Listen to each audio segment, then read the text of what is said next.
So these 79s were built for the farm. They're built for carrying bales of hay. They're built with low power in them from factory. Today we're going to change all that. Today we're going to see how much grunt we can squeeze out of this thing safely.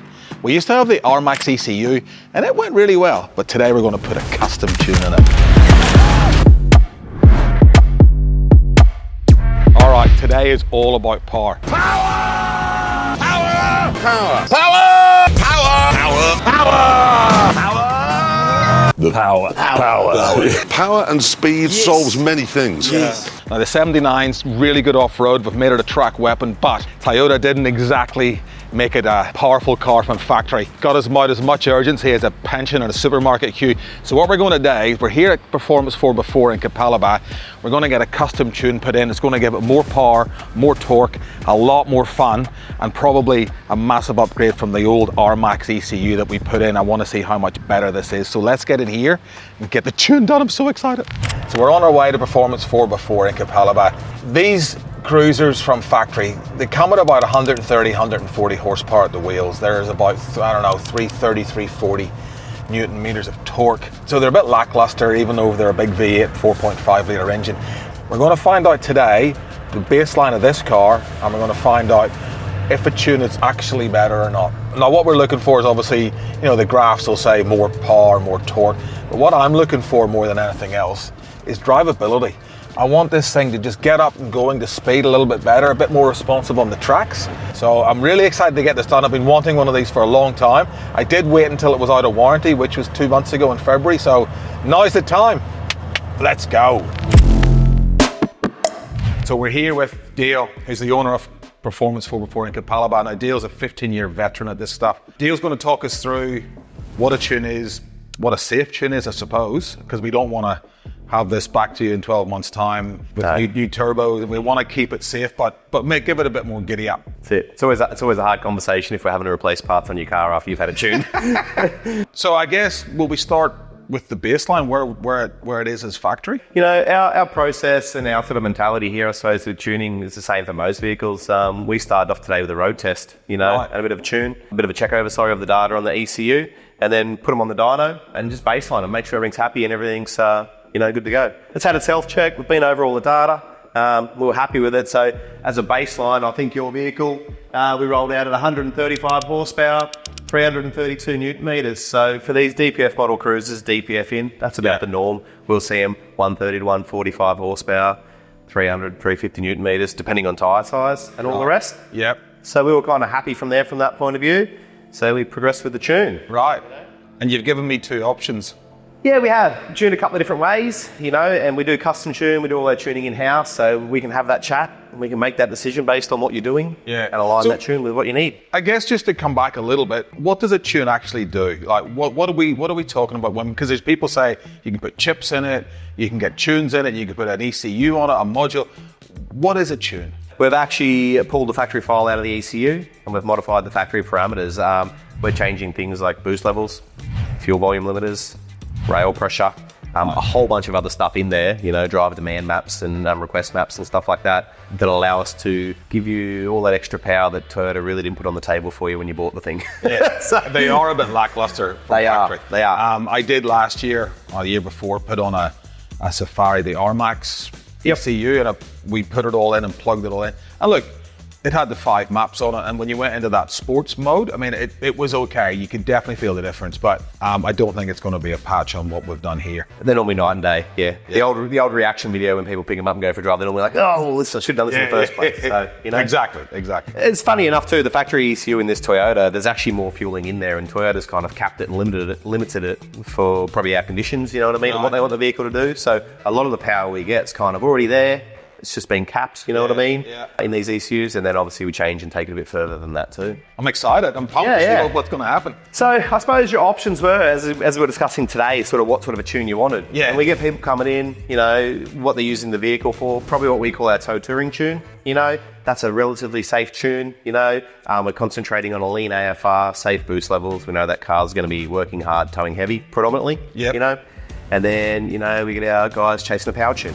You know, so a little bit more boost sometimes, a bit more fuel, a little bit richer in the AFR. We're not predominantly towing, you know what I mean? Yes. We'll set them up accordingly. So we've run through 2 examples today. We have. which we can go through on the dyno. Let's go and have a look. Talk us through this. So we've got our baseline, which is in pink. That was the 135 horsepower we discussed. We made about a 332 newton meters. Right. As I said, on par with what it should be doing. You know, Yeah. you see day in, day out in these. We've kind of put two tunes into it. We've put a tow touring tune into it. It rolled out about that 191 horsepower, 548, 550 newton meters. Substantial gain. Yeah. Still going to boogie. You're still going to know about it. Yeah. And then we give it a little bit of a push, you know, we pushed it out to about 204, 208 horsepower a couple of times today, 600, 630 newton meters. Right. On a couple of runs. You know, kind of the big difference here is in the back end, like a lot of customers I'm talking to and a lot of, you know, people out there looking at dyno sheets, they're looking at this side. We're quite often concentrating a lot more on boost, AFR, injection timing, Right. all the stuff that's happening in the vehicle. Yeah. This realistically is only an output of that. And we set ourselves some parameters we want to hit for what the vehicle's going to be used for. Yeah. The power is the output. And when you said to me earlier, AFR was air-fuel ratio, is that right? Yeah. Okay, cool. A couple of things we're logging on the dyno. Our boost levels. Stock turbocharger on the 79 series Landcruiser, I like them around 20 PSI. On the stall at, 1500 revs, 15 PSI. Through to about 20 PSI, 19 PSI. Some people tune higher. Our air fuel ratio. So this is our mixture of how much fuel we're putting in. Right. Versus how much air we have going in. Yeah. We obviously have injection timing on that as well. The power and the torque's an output of that, you know what I mean? So this is realistically what we're concentrating on a lot when we're trying to build a tune for what you need the car to do. Yeah. This thing, factory, this thing ran a peak of 12, 13 PSI, and it ran up to about a 20 AFR, 21 AFR.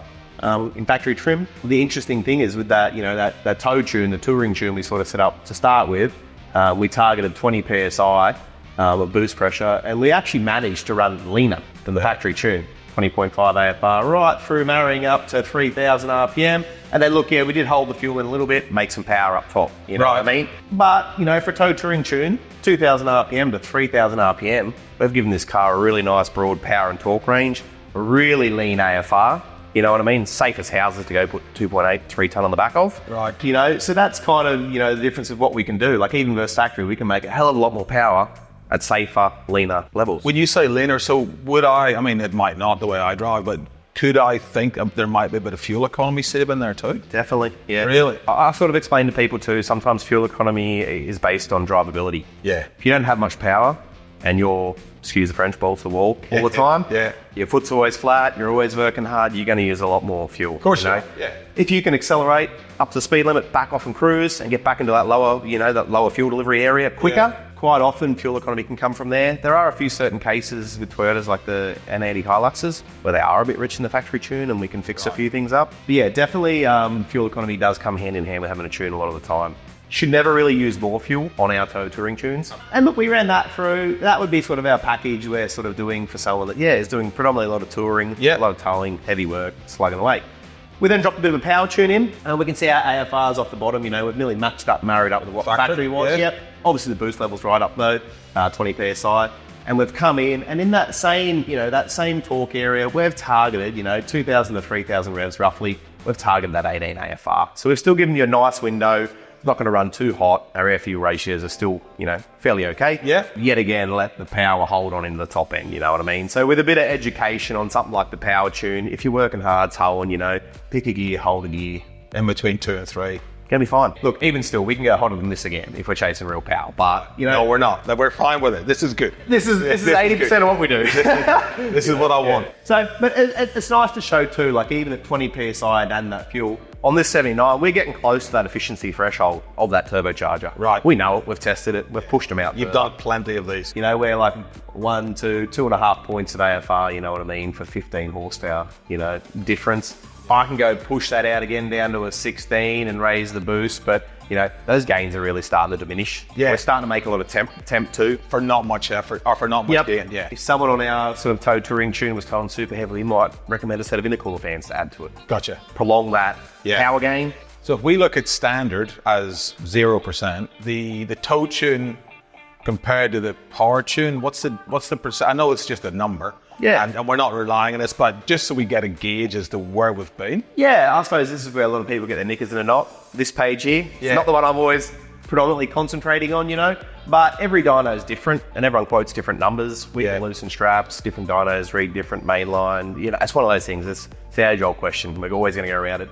We prefer looking at a percentage gain on the same dyno base run to tuned run. If we have a look at sort of our tow touring tune we spoke about, you know, we averaged about 68, 70% increase, 72% from factory. Yeah, that's great. We come up to that power tune where we've, you know, let it eat a little bit and tip a bit more fuel in down low, you know, 84%. Wow.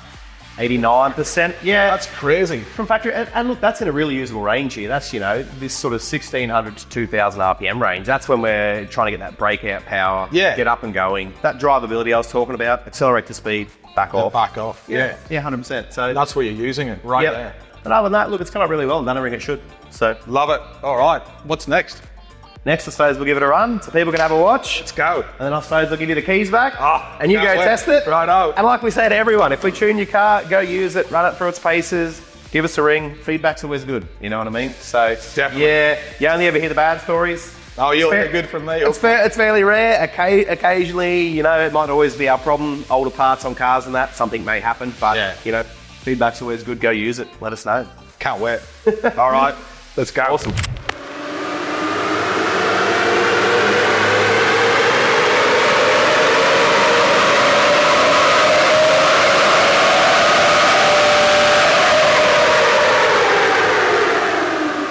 Awesome, so we're wrapping up. Yeah. I thought I'd give the listeners the free tip if they're under 79 series. If you ever happen to be out and traveling and you do experience a loss of power, turbocharger code, boost pressure code or something like that. Yeah.